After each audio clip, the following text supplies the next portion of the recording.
Je vous invite à la prière.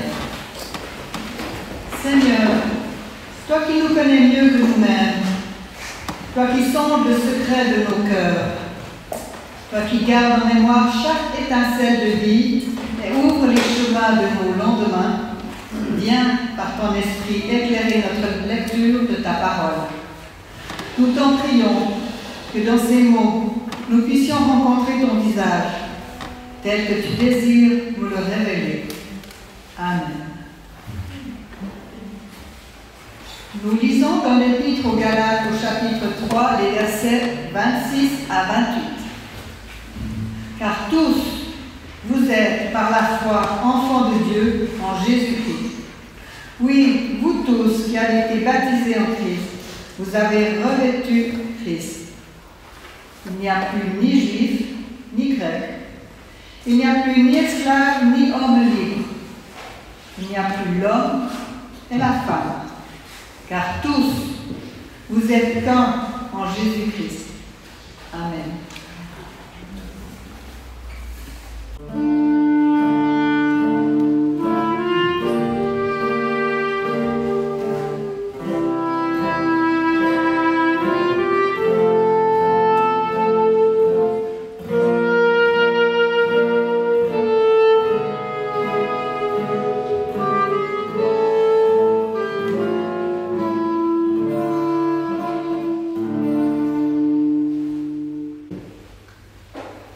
Et dans l'évangile de Marc, au chapitre 8, les versets 27 à 30. Jésus s'en alla avec ses disciples vers les villages voisins de Césarée et de Philippe. En chemin, il interrogeait ses disciples. « Qui suis-je au dire des hommes ?» Ils lui dirent « Jean le Baptiste, pour d'autres Élie, pour d'autres l'un des prophètes. » Et il leur demandait, « Et vous, qui dites-vous que je suis ?» Prenant la parole, Pierre lui répond, « Tu es le Christ. » Il leur commanda sévèrement de ne parler de lui à personne. Amen.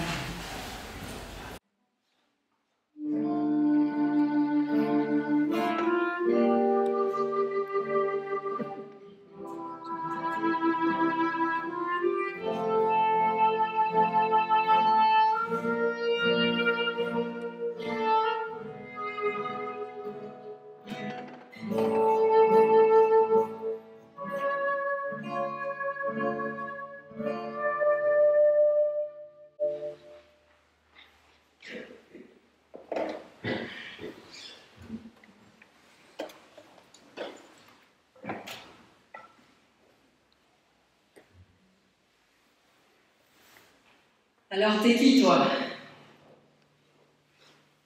Qui suis-je? On a vu qu'il était possible de décrire son apparence physique. C'est des choses qu'on voit, ça se voit. Alors, vous direz, les aveugles, ils font comment? Ils doivent toucher pour voir. On a aussi nos goûts, ce qu'on aime, ce qu'on n'aime pas. Des petites habitudes.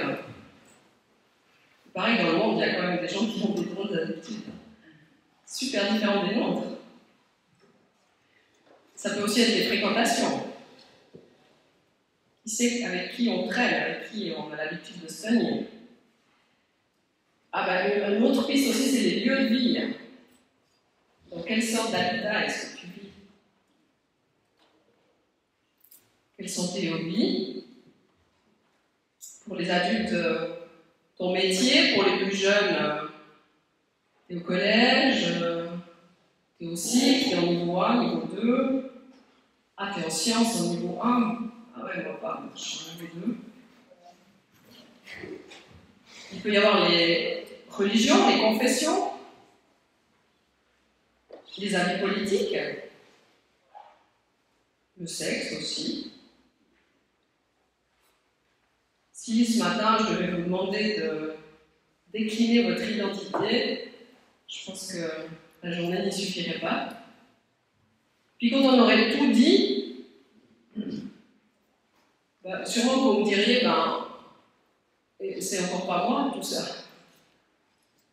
Ça dit quelque chose de moi, mais c'est pas que ça. Je suis jamais que ça. C'est super important pourtant, en tant qu'être humain, on le fait mais vraiment naturellement, de faire des catégories. Armand et Philippe nous parlaient de boîtes, Pierre nous parlait de couleurs. En fait, on identifie, on fait des colonnes, des boîtes, vous appelez ça comme vous voulez, mais on fait des catégories tout le temps. Alors pourquoi on fait ça? On le fait tellement naturellement que je suis sûre qu'on ne se demande pas souvent pourquoi on le fait. En fait, on a besoin de s'identifier parce qu'on a besoin de se reconnaître. Savoir qui je suis, c'est savoir qui est l'autre, et puis savoir où j'en suis par rapport à l'autre. C'est une question d'appartenance à des groupes, parce qu'en fait, on n'a pas le choix que d'être en relation. Quand on veut faire un trait entre deux points, on a intérêt à savoir où est le point, c'est normal. Si on doit tracer un trait entre deux points, il faut déjà situer le premier point, situer le deuxième point. C'est normal. Le problème avec les points humains, c'est que s'ils sont trop loin les uns des autres, la route pour parvenir jusqu'au point suivant sont très longues, donc on a tendance à se regrouper. Je ne vais pas faire une théorie des ensembles, je suis sûre qu'il y a des spécialistes de la théorie des ensembles dans la salle, ceux qui sont souvent en cours de mathématiques sauront ce que c'est. Les groupes la théorie des ensembles, c'est qu'on a tendance à se regrouper quand on est un peu des mêmes genres de points. C'est normal. C'est plus facile d'être dans un cercle avec des gens avec lesquels il n'y aura pas besoin de, encore une fois, expliquer pour la millième fois pourquoi c'est absolument stupide de mettre des pantoufles à la maison, par exemple. C'est plus simple. On sait qu'on ne mettra jamais plus de pantoufles de notre vie, on n'a plus besoin d'en parler. C'est des choses comme ça. Comment on est en groupe ensemble, où on n'a pas besoin de se dire les choses, c'est comme automatique. On pense la même chose, on fait un peu les mêmes choses, ça va rouler, c'est plus facile en fait. Et puis aussi, si je suis entourée de gens qui font comme moi, je me dis, j'ai raison d'être comme je suis. Je sais pas, moi j'ai 3 ados à la maison, il y a une sorte de décalage. Jusque-là, les parents, on avait le sentiment de maîtriser ensemble de 3 choses, mais alors là, maintenant, tout nous échappe. On sent qu'il y a une sorte de potentiel de 3 personnes qui sont beaucoup plus forts que nous, beaucoup plus nombreux, et qui, de toute façon, vont avoir beaucoup plus raison que nous. À part pour l'argent de poche, ça c'est le seul truc. Heureusement, il nous reste quelque chose. Mais voilà, tout d'un coup, ils se sentent forts parce qu'ils ont raison, ils sont entre eux, ils pensent un peu la même chose, ils ont les mêmes envies, les mêmes idées. Du coup, il y a une certaine sorte de décalage. Bon. Les adultes vont dire oui, ça c'est pour les ados. Mais en fait, adultes, on fait juste exactement la même chose. On fréquente les gens qui nous ressemblent. On ne va pas passer du temps avec des gens qui sont trop différents de nous parce que c'est compliqué, c'est agressant, c'est pas confortable. Et en même temps, dans cette salle et dans ce temple, je vois que des gens qui sont absolument uniques, qui veulent être eux-mêmes, qui veulent avoir non seulement un prénom, mais être le seul à porter ce prénom, mais être vraiment qui ils sont. Donc c'est en tension, le besoin d'être soi et en même temps le besoin d'être ensemble. Jésus pose la question, qui suis-je au dire des hommes? Qu'est-ce que les hommes racontent de moi? La question de la réputation. Le regard des autres sur moi. Comment les autres me voient? Combien de fois est-ce que, quand j'entends ce qu'on pense de moi, je me dis, ça ne correspond pas du tout. Mais ils ont juste rien compris. Ça vous arrive aussi. Par moments, on est un peu trop populaire. On nous admire un peu trop. On met un peu trop la lumière sur ce qui semble absolument exceptionnel. C'est pas drôle, ça met une grosse pression. Parce que du coup, mais qu'est-ce que je vais faire si je rate? Qu'est-ce que je vais faire si ça ne convient plus, si c'est plus comme il faut? Puis aujourd'hui, j'ai vraiment pas envie d'être comme ça. Parfois, on est jugé. Alors ça, vraiment ça, mais moi, je n'aurais jamais fait ça. Ma pauvre. On est montré du doigt. Quoi? Tu n'es pas capable de faire ça? C'est nul. Tu t'es vu? T'as vu comme tu es? T'as vu ce que tu fais? T'as vu comme tu t'habilles? T'as vu avec qui tu traînes? T'as vu ta note? C'est complètement injuste. Ça arrive à tout le monde de se tromper, ça arrive à tout le monde de ne pas faire juste, ça arrive à tout le monde de ne pas être en forme.